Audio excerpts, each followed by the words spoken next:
სერიოზული პოლიტიკოსია ლაშა ჩხარტიშვილი და ეხლა გუშინაც ვამბობდით აი ლაშა ჩხარტიშვილი რო არ იქნება პარლამენტში. თბილისის საგრებულოში, კაი გუდრის შემთხვევაში. იქ წარდგენილი ჩქავდა, ხო?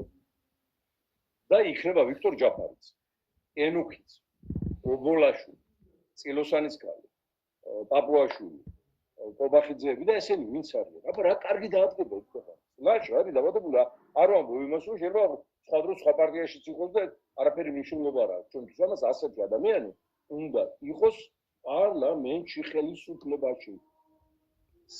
სახელმწიფოს აშენებენ იდეალისტები. აი როგორც მანერჰეიმმა თქვა ფინეთის ლეგენდარულმა პრეზიდენტმა.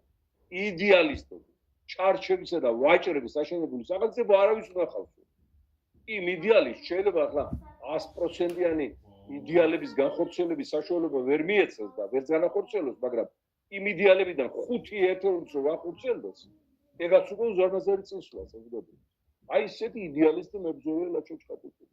როგორ შეიძლება? აი ესეთი ხალხია გამოძევებული პოლიტიკიდან.